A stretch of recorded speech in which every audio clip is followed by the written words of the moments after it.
Baadhi Simba wamefanikiwa kuvuka kihunzi cha hatua ya awali licha ya kulazimishwa sare ya bao moja dhidi ya Gaborone United ya Botswana kunako mchezo wa marudiano uliopigwa jioni ya leo kunako dimba la Benjamin Mkapa, Dar es Salaam. Zaidi kwa kila kilichojiri katika mchezo huo, huyu hapa mwanamichezo Omar Mkoloine anatupa ripoti kamili. David Kampista hapa uwanja wa Benjamin Mkapa. Ni wekundu wa Msimbazi Simba ambao wamefanikiwa kwenda mbele kwenye hatua inayofuata ya michuano ya klabu bingwa barani Afrika kwa aggregate ya mabao 2-1 kufuatia sare ya bao 1-1 ambayo leo wameipata dhidi ya Gaborone United kutoka nchini Botswana. Ikumbukwe ni mchezo ambao haukuwa na mashabiki ndani ya uwanja, jambo ambalo limefanya tushuhudie ladha tofauti zaidi kwa sisi ambao tulikuwa ndani ya uwanja wa Benjamin Mkapa. Lakini baada ya mchezo huo kumalizika, ipi kauli ya baadhi ya viongozi wa Simba kutokana na kile ambacho Simba wamekionyesha kwenye mchezo wa leo, na kesho ya Simba wanaitazamaje? Dr. Mubasef ni mjumbe wa bodi ya wakurugenzi wa klabu ya Simba, na hapa anatueleza tathmini yake kwa namna ambavyo ameiona Simba hii leo, lakini kwa namna gani inaleta matumaini. Mechi imekwisha. Muhimu sisi tulikuwa tunatafuta kuvuka hatua hii kwenda hatua nyingine, na hii ni Champions League, sio mechi rahisi, ni mechi ngumu. Hawa ni mabingwa katika taifa lao, kwa hivyo haikuwa mechi rahisi na wao wamekuja kwa ajili ya kutafuta ushindi, lakini tumepambana, tuonyesha ukubwa wetu, na kila mechi ina mpango wake. Mpango wa mechi hii umekwisha kutokana na mechi yenyewe ilivyokuwa, lakini mechi nyingine inakuja, na kama mnafahamu kwamba kwa kipindi hichi tuko katika kutafuta kocha mwingine baada ya kocha wetu Fadlu kuondoka. Kwa hivyo tunasema tuko vizuri, na tunamshukuru Mungu kwa ile ambalo limepatikana, na tunaamini uko mbele tutakuwa wazuri zaidi, kwa sababu kocha atapatikana na atakuja na plani zake ambazo atakuja nazo. Bizubeda Sakuru ni mtendaji mkuu wa klabu ya Simba, anaeleza kwa namna gani kukosekana kwa mashabiki wa Simba kwenye mchezo wa leo kumeifanya timu icheze nje ya kile ambacho imekizoea, na neno lake ni lipi kwa mashabiki na wanachama wa Simba kwa hiki ambacho wamekipitia. Rai yangu kubwa kwa wana Simba ni kuhakikisha kwamba tunajifunza kutokana na makosa, na tunao wajibu mkubwa kuhakikisha timu yetu basi inaingia na mashabiki, na mimi sina shaka kabisa na mashabiki wa Simba. Wao wamekuwa mashabiki bora, tunakiza mashabiki bora hasa katika African League, lakini vile wao ndio wanaongoza kwa kuwa na matukio kubwa katika mechi zetu za ndani na za nje. Kukosekana kwao leo pengine imehilishwa morali kwa kipindi fulani, lakini naamini tuna fursa bado ya kujirekebisha tunapoelekea kwa. Naye mwenyekiti wa klabu ya Simba Murtaza Mangungu anaeleza kwa namna gani mabadiliko ya benchi la ufundi yameatikisa kupata kile ambacho walikiandaa mwanzo wa msimu, lakini vipi mwelekeo wa kumpata kocha mpya upoje? Hatujawahi kusheka. Kitu kikubwa ambacho kinaweza kikatokea kwamba kwa kipindi hiki ambacho tulianza msimu na tulikuwa tumeshajiandaa na program zote ambazo ziliandaliwa na kocha aliyepita, lakini sasa maamuzi ya binadamu mara nyingine huwezi kusimama kati yake na maamuzi yake. Kwa sasa tunazungumzia kwamba tutapata kocha mwingine soon, tutamtangaza. Kwa hiyo mtaratibu wa kumpata kocha mwingine, nilisema wiki iliyopita, upo katika hatua za mwisho, na pengine soon ndani ya wiki hii tutamtangaza nani atakayekuja kuwa kocha. Lakini lipi neno la kiufundi kwa walichokionyesha Simba leo kiwanjani? Emedi Suleiman Morocco ni kaimu kocha mkuu wa kikosi hicho, na hapa anatueleza tathmini yake na nini ambacho wanahitaji kuboresha zaidi kwenye michezo ijayo. Kwanza namshukuru Mwenyezi Mungu, nafikiri tumemaliza mechi salama, na lengo letu kubwa ilikuwa ni qualify kuingia katika stage nyingine. Haikuwa mechi rahisi, ilikuwa moja ya mechi ngumu, lakini as long as tumesogea katika nafasi nyingine, tunarudi kwenye uwanja wa mazoezi kujaribu kurekebisha kile ambacho kimeonekana especially kwenye offensive side, na naamini kwamba itakuwa bora zaidi baadaye. Kazi yangu moja kubwa ilikuwa ni kuhakikisha kwamba tunatengeneza nafasi tunashinda mechi, na nafikiri mimi kama mwalimu nimeweza kufanikiwa kiasi fulani. Ni swala la composure kwa wachezaji. Of course ilikuwa ni ngumu ukilinganisha na ule muda ambao nimepata kwenye timu. Nimekuja siku mbili mechi, ni kitu sio kitu cha rahisi. Yani sio kitu cha rahisi kabisa, na kama mmejitoa mwanga. Sawa, wajuzi wa mambo wanasema kuna nyakati matokeo ni muhimu zaidi kuliko kile ambacho timu inakionyesha ndani ya uwanja. Kijiti ni kwenu hapo studio kuangazia kile ambacho mmekitazama kwenye mchezo wa leo. Yangu ni hayo tu kutoka hapa uwanja wa Benjamin Mkapa, Dar es Salaam. Naitwa Omar Mkoroine na hii ni Sports Extra ya Clouds FM. Hakika, asante kwa pass line hiyo, kama ya pasi ambazo zinasambazwa na Hamisi Mwana Malonji. Pass line ipokea kutoka kwa Omar Mkoroine. Omi Mkoroine. Jina kama dawa zile za dawa tena je? Chloroquine unaikumbuka? Oya Mkoroine. Huyu anakunulia visa huyu mzee hapa. Unakuwa kama umesoma organic ile. Chemistry. Organic chemistry. Kuna majina fulani ma organic yale. Kaka umesoma organic chemistry? Shehe vipi, uko wapi? Umekujaje huku? Mimi sifanyi kazi moja kachanuo kaka. Mwiga. Lazima uchizi wa michongo shehe. Kabisa. Okay. Bwana, Simba wanakwenda hatua ya pili. Binafsi kwa namna ambavyo nafuatilia kunako vijio vya kidigitali, lakini pia wabobezi wa mambo, wataalam pia, watu wenye idea na football, siko mbali sana na wanaokosoa viwango kwa klabu zetu, hususan kwa klabu za Kariakoo, ukiachana na Black Stars pamoja na Azam ambao wamekuwa na super performance. Maybe inawezekana kulingana na wapinzani ambao wamecheza nao, lakini ukitazamia kwa uzuri kwa season kadhaa zilizopita kwenye stage ama kwenye hatua kama hizi, Simba, Yanga, ilikuwa sio rahisi kuanza kudiscuss juu ya performance zao kwenye michezo ya hatua ya awali kabisa. Hii inatupa jibu kwamba ni kweli hizi timu pia zipo kwenye kipindi cha mpito. Timu zote mbili ziko kwenye kipindi cha mpito, ndio maana vilio vimeanza mapema kabisa kwenye hatua ya awali.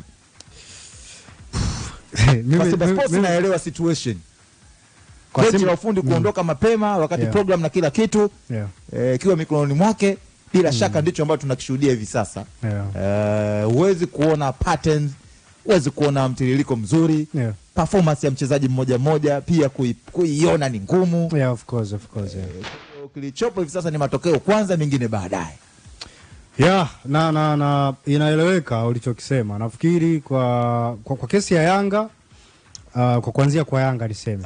Kwa Yanga tumezungumza, kwa Simba hii ya leo. Hatujua kwa Simba. Kwenye mechi ya Simba ni yani statement rahisi zaidi kuizungumza ni timu bora kwenye ile tie, kwenye zile mechi mbili haijafuzu kwenda kwenye hatua ya pili. Timu bora kwenye ile tie ya Simba zidi ya Gaborone haijafuzu kwenda kwenye hatua ya pili. Kwamba timu bora ilikuwa ni Gaborone United. Simba ilikuwa timu bora. Simba hawakuwa timu bora kwenye mechi zetu mbili. Yaani kama unakumbuka vizuri, na kama mtu atazungumza honest, kuanzia kwenye mechi ya kwanza kule Gaborone, Simba walikuwa no way good. Yaani no way katika ile good enough yao tunaowafahamu. Hawakuwa katika daraja bora. Na siku ile nakumbuka tulikuwa tunazungumza hapa, tukawa nasema maybe kesi ya ile speculation kwamba kocha anaondoka na nini, unajua mazungumzo tofauti kwenye video vya kidijitali, maybe iliathiri namna ambavyo timu ilifanya maandalizi kuelekea kwenye mchezo, na maybe hata wachezaji ambao walipangwa kuanza kwenye ule mchezo hawakuwa katika daraja sahihi mentally. Kwa hivyo timu ikashindwa kuperform, kwa sababu ilikuwa ni moja ya performance mbovu ambazo tumeziona kwa Simba so far kwa huu msimu. Pasi nyingi zilikuwa zinapotea, hesitation, watu walikuwa wanakosea kwenye namna ya kuweza kufika kwenye matukio. Yaani palikuwa pana ubovu wa mazingira mengi sana, na the fact kwamba walishinda ule mchezo kwa 1-0, watu wengi wakawa wanaamini kwamba haikuwa ni matokeo ambayo waliyastahili. Mimi mwenyewe pia nikiwemo, haikuwa ni matokeo ambayo Simba waliyastahili. Na coming to this second leg, achilia mbali kutokopo kwa mashabiki. Mimi nilikuwa natamani, yani bare minimum, walau Simba iperform katika daraja ambalo watashinda, alafu utaondoka kwenye mchezo unasema okay, deservedly Simba wamekwenda kwenye pre-round ya pili. Lakini leo hii ilikuwa ni muendelezo wa kile ambacho walikifanya kule Gaborone. Haikuwa performance bora, no way good enough. Yani for me, kama nina pick team performance, ndasema ilikuwa mbovu. Lakini kama nina pick baadhi ya performance bora za wachezaji. Maybe hapo unaweza nikamtaja mtu kama Morris Abraham na goalkeeper Musa Pinpin Kamara ambaye aliwabakiza mchezoni Simba kwa muda mrefu sana. And the fact kwamba ninamtaja Musa Pinpin Kamara ambaye by the way akumaliza mchezo kama mchezaji bora wa mchezo ama miongoni mwa wachezaji bora wa mchezo. Hiyo peke yake tu inatosha kuambia kwamba Simba hawakuwa bora leo. Kwa sababu when you have a goalkeeper as the man of the match, hiyo ni tatizo tayari. Kwa kifupi, namna kama umeutazama mchezo Gaborone United ni kama walikuwa wao ndo wako nyumbani. Of course wamecheza game nzuri sana na walistahili kushinda kwa nafasi ambazo walizotengeneza, na nafikiri kama wangekuwa clinical. Say kwa mfano unamtoa mshambuliaji wao yule aliyekuwa anakosa mabao, alafu unamweka kwenye zile positions in form Jonathan Soa, tungekuwa tunazungumza kitu tofauti sasa hivi. Gaborone wangekuwa kwenye raundi ya pili badala ya Simba. Okay. Kocha Hemedi Moroko anatusanua watoto wa mjini kwamba performance ya mchezaji mmoja mmoja ipo chini mno. Hasa kwenda kufanywa kazi haraka iwezekanavyo. Wapo wanahitaji kucompete kwenye hatua zinazofuata kwa ufanisi zaidi. Uki-anticipate unadhani hii inatokana na nini haswa?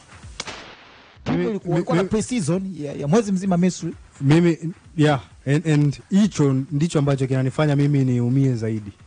Yaani kama mtu ambaye unajua natazama football katika level ya entertainment, ninapata hisia mbovu sana ndani yangu kuamini kwamba kocha caretaker amekuja amekaa na timu ndani ya I don't know, sidhani kama wiki imefika. Sidhani kama wiki imezidi. Siku 3 tu. Siku 3, 4, 5 whatever. Anakuja anasema viwango vya wachezaji viko chini. Yaani anakuja kuzungumza kwamba hali za wachezaji ziko chini mno. Japokuwa neno alilotumia halitupi specific katika eneo gani, kwamba uduni yupo kwenye eneo gani, performance, uduni yupo katika kuelewa kutimiza majukumu kiufundi, uduni yupo katika labda fitness. Yaani haja specify, lakini hiyo inatupa pia mrejesho mkubwa zaidi kwamba ni kitu gani kocha Fadlu na timu yake walikuwa wanakifanya kwa takriban mwezi mmoja kule nchini Misri. Kwa sababu coach mwingine amekuja amekaa na timu siku 5, siku 4 sijui. Anasema timu haiko katika daraja sahihi la utimamu. Unajua it's one thing maybe kocha ameondoka na wachezaji hawako vizuri mentally, labda wanaishi kwenye hayo mazingira ya kisaikolojia, hawako tayari kupokea maelekezo ya kocha mwingine, kwa hivyo wanashindwa kwenda kudeliver uwanjani kile ambacho kinatarajiwa. Si ndio hivyo? Lakini at the same time unarejea nyuma kwenye games ambazo kabla Fadlu hajaondoka. For me hakuna tofauti mkubwa na hizi performance ambazo zinaonekana sasa hivi. Watu wanaanza kuzitaja performance za Simba kutokuwa bora kwenye game zidi ya maybe unajua Gaborone away kabla ya hii ya nyumbani. Lakini for me zidi ya Yanga, yes Simba walitengeneza most chances za wazi, lakini kucheza kama timu kuonesha ubora even dhidi ya Gor Mahia Simba hawakuwa na performance bora. For me ndio maana nikasema sasa hivi swala la mtu mmoja mmoja. Kuna watu inawezekana walikuwa satisfied kwamba Simba walicheza vizuri zidi ya Gor Mahia kwenye Simba Day, Simba walifanya vizuri zidi ya Yanga kwenye mchezo wa Wangawa Hisani, Simba walifanya vizuri kwenye mchezo zidi ya Gaborone. Wapo watu wa namna hiyo, lakini for me hazikuwa performance ambazo ziliridhisha, na kocha alikuwepo ambaye alikuwepo na timu kwenye pre-season. So unabaki na maswali, walikuwa wanafanya nini kwenye pre-season? Au unabaki na maswali huenda alichokizungumza baada ya kumkosa yule anasema X factor player. Unajua alianza kuzungumza maneno mawili matatu unajua baada ya pre-season kufikia ukingoni. Alianza kutoa kauli ambazo zilianza kuleta mijadala juu ya viwango vya wachezaji waliosajiliwa katika dirisha hili kubwa la usajili, au sio? Hilo maybe. Kwa sababu kocha anapotoka anasema hana wachezaji ambao wanaamini wanaweza kumbadilishia michezo. Ana communicate na room yake kwamba you guys are not good enough. Ingawa yeye ndo alipewa nafasi ya kufanya 90% sio 100% ya usajili. Uliona backfire yeye mwenyewe kama yeye. So inawezekana ni moja ya sababu alitupa taulo. Anaingiza mkenge klabu ya soka ya Simba. Inawezekana ni sababu alitupa taulo. Kwamba sitaki kuwa sehemu ya lakini kitu kimoja kabisa kabla tujienda kwa kocha and all that. For me Define hiyo iwapo ningeiona performance ya Eli Mpanzu, Jean Charles Ahoua, nani mwingine? Yani kuna players ambao wanapaswa kuonekana, washathibitisha wao ni wachezaji wa daraja lipi. Kwa ningeona wako kwenye performance hiyo, yani tunaona kuna utofauti wao na hao wachezaji wengine, ningejithibitishia mimi kwamba okay, inawezekana hata maingizo mapya si wachezaji ambao maybe wana daraja hilo la kuivusha klabu ya Simba. So kwa sababu naona pia hata Eli Mpanzu simuoni yule. Actually walau game mbili zilizopita zidi ya Fountain Gates na hii ya leo kidogo anaonekana kwenye matukio, lakini tofauti na hapo kwenye matukio sio hajakuwa kwenye daraja ambayo tunafahamu. Kwa hiyo naweza kusema kwamba huenda sijui labda kuna jambo lilikuwa linaendelea behind the scene. Huenda pia Simba walichelewa kungamua kwamba kuna sehemu labda David Fadlu amefikia, amegotea hapo, kuna vitu vilikuwa vinaendelea. Au huenda ni kweli kwamba wachezaji wanahitaji sasa kupata kocha ambaye atakuja kuwainua upya na kuwaonyesha kwamba wao ni wachezaji ambao wanastahili kuwepo Simba na kuifanya Simba kucheza kwenye football ambayo unajua Simba sio yani Simba sio timu ya kawaida yani. Lakini by the way Kampista, kwa kutumia statement ya leo hii ya kocha Ahmed Morocco, kwa nini tusiseme Simba hawakuwa na pre-season nzuri? Yani hawakupimwa na vilabu sahihi. Sawa? Hawakuwa kwenye, unajua walikuwa Misri, unajua. Sasa kwa Misri hata kule na nini sipo wapi Mbezi wapi hapa? Mbezi Magufuli sikuna Misri pia. Afuacha masiara. Yani okay sawa. Misri peke yake isitoshe kusema kwamba mimi ninachozungumza ni hichi. Simba wamekwenda pre-season. Hakukuwa kuna identified fixture. Yani wachezaji hawakuwa wakiamka wanajua kesho kutwa tunacheza na timu fulani ya daraja fulani, kujiandaa mentally ku accept hizo challenge. Walipofika kule ratiba ndo kule imepatikana, michezo imeumbwa kirafiki kule. Mimi sawa, mimi nakuelewa, lakini bado na mashaka. Unajua unaweza ukacheza mechi na timu ya daraja la kwanza na ikakupa kipimo tu cha kutosha kupima performance ya mchezaji mmoja mmoja, alafu ukaja kucheza na bingwa wa Botswana akakuexpose.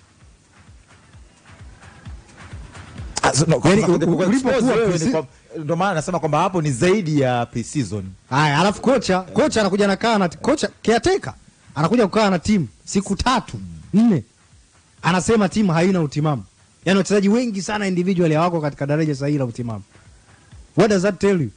Leo tupo na, yani kwa kujumlisha leo ni kama tuko mwezi mmoja na wiki mbili baada ya pre-season. Okay.